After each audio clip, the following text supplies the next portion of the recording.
राजकारणात सध्या एक मोठा सस्पेन्स तयार झाला आहे। एक असा नेता जो नेहमी सत्तेला धडक देत आला, ज्याने स्वतःची वेगळी ओळख निर्माण केली, तो नेता आता मोठा निर्णय घेणार का? आणि हा निर्णय महाराष्ट्राच्या सत्ता समीकरणाला हादरा देणार का? होय, आपण बोलतोय बच्चू कडू यांच्याबद्दल आणि चर्चेला केंद्रबिंदू आहे ते शिवसेनामध्ये प्रवेश करणार का?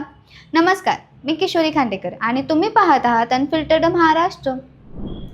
ही कथा सुरू होते काही दिवसांपूर्वी, जेव्हा विधान परिषद निवडणुकीची रणधुमाळी सुरू झाली। उमेदवारी अर्ज भरण्याची वेळ जवळ येत होती आणि अचानक एक बातमी समोर आली।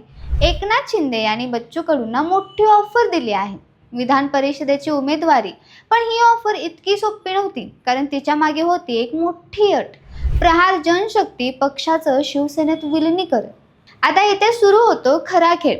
एकीकडे बच्चू कडू यांची स्वतःची ओळख, त्यांचा संघर्ष, त्यांची जनतेची पकड, आणि दुसरीकडे सत्तेचं समीकरण, विधान परिषदेत जाण्याची संधी आणि सत्तेच्या केंद्रात जाण्याचा मार्ग। बच्चू कडू हे नाव महाराष्ट्राच्या राजकारणात वेगळ्या शैलीसाठी ओळखलं जातं। 2004 पासून ते अचलपूर मतदारसंघातून सतत निवडून येत आहेत। त्यांनी कधीच पारंपरिक राजकारण स्वीकारलं नाही। कधी आंदोलने, कधी रस्त्यावर उतरून लढा, दिव्यांगांच्या प्रश्नासाठी त्यांनी लढा दिला आणि त्यामुळेच त्यांना ठाकरे सरकारच्या काळात मंत्रिपदही मिळालं। पण खरी ताकद आहे त्यांच्या संघटनेची। प्रहार जनशक्ती विदर्भात, विशेषतः अमरावती पट्ट्यात या संघटनेचं जाळं खूप मजबूत आहे। 2019 मध्ये त्यांच्या पक्षाचे 2 आमदार निवडून आले आणि हीच ताकद आता शिवसेनेसाठी आकर्षण बनली आहे।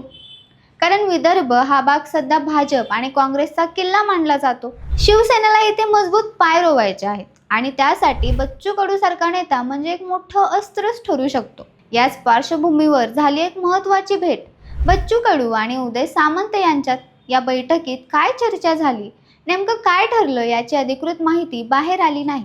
पण सूत्राच्या माहितीनुसार प्रहार जनशक्ती पक्षाचं विलीनीकरण हा मुख्य विषय होता। ही बैठक म्हणजे केवळ चर्चा नव्हती, ती होती एक निर्णायक वळण। कारण या बैठकीनंतरच बच्चू कडू अंतिम निर्णय घेणार असल्याचं सांगितलं जातं। पण इथे एक ट्विस्ट आहे, शिवसेनेतील सर्व नेते या निर्णयावर एकमत नाहीत। काही नेत्यांनी बच्चू कडूंना थेट उमेदवारी देण्यास विरोध केला आहे। त्यांचं म्हणणं आहे, जर बच्चू कडू शिवसेनेत येणार असतील तर त्यांनी पूर्णपणे पक्षात विलीन व्हायला हवं, स्वतंत्र अस्तित्व ठेवून उमेदवारी देणं योग्य नाही। आता प्रश्न असा आहे, बच्चू कडू काय करणार? एकीकडे त्यांचा स्वाभिमान, त्यांची स्वतंत्र ओळख, प्रहार जनशक्ती पक्ष ज्यासाठी त्यांनी वर्षानुवर्ष मेहनत घेतली, आणि दुसरीकडे आहे सत्तेचं राजकारण, विधान परिषद आणि मोठ्या पक्षासोबत काम करण्याची संधी। जर बच्चू कडू यांनी प्रहार जनशक्ती पक्ष शिवसेनेत विलीन केला तर त्यांना नक्कीच राजकीय फायदा होऊ शकतो, पण त्याच वेळी त्यांची स्वतंत्र ओळख कमी होण्याची शक्यता आहे। आणि जर त्यांनी नकार दिला तर ते आपल्या मार्गावर कायम राहतील, पण विधान परिषदेसारखी मोठी संधी गमावू शकतात। या सस्पेन्समध्ये सध्या महाराष्ट्राचं राजकारण अडकलेलं आहे। राजकीय विश्लेषकांच्या मते हा निर्णय केवळ एका नेत्याचा नाही, तर तो भविष्यातील सत्ता समीकरण ठरवणारा आहे। जर बच्चू कडू शिवसेनेत आले तर विदर्भात शिवसेनेची ताकद प्रचंड वाढू शकते आणि एकनाथ शिंदे यांना एक आक्रमक, जनतेत मिसळणारा नेता मिळेल। पण दुसऱ्या बाजूला भाजप आणि काँग्रेससाठी ही एक मोठी धोक्याची घंटा ठरू शकते, कारण विदर्भात बच्चू कडू यांचा प्रभाव खूप खोलवर आहे। त्यांची शैली वेगळी आहे, ते लोकांच्या प्रश्नासाठी थेट रस्त्यावर उतरतात आणि हीच गोष्ट त्यांना इतर नेत्यांपेक्षा वेगळं बनवते। मात्र अजूनही एक गोष्ट स्पष्ट नाही, बच्चू कडू यांचा अंतिम निर्णय। सूत्रांच्या मते पुढील काही तास किंवा दिवस खूप महत्त्वाचे आहेत, कारण उमेदवारी अर्ज भरण्याची अंतिम मुदत जवळ आली आहे। या दरम्यान बच्चू कडू आणि आणखी काही महत्त्वाच्या नेत्यांची भेटी घेणार आहेत आणि त्यानंतरच अंतिम निर्णय जाहीर होईल। आता कल्पना करा, जर त्यांनी अचानक पत्रकार परिषद घेतली आणि जाहीर केलं, मी शिवसेनेत प्रवेश करतोय, तर काय होईल? राजकारणात खळबळ उडेल, समीकरण बदलतील आणि महाराष्ट्राच्या सत्ताकारणात एक नवीन अध्याय सुरू होईल। आणि जर त्यांनी जाहीर केलं, मी माझा पक्ष विलीन करणार नाही, तर हा निर्णयही तितकाच मोठा ठरेल, कारण तो त्यांच्या स्वाभिमानाचा संदेश देईल आणि स्वतंत्र राजकारणाची दिशा कायम ठेवेल। ही कथा फक्त एका नेत्याची नाही, ही कथा आहे सत्तेची, स्वाभिमानाची आणि राजकीय गणितांची। महाराष्ट्रातील प्रत्येक राजकीय पक्ष सध्या या निर्णयाकडे बारकाईने लक्ष ठेवून आहे, कारण बच्चू कडू यांचा एक निर्णय अनेकांचं भविष्य बदलू शकतो। आता प्रश्न आहे, पुढे काय?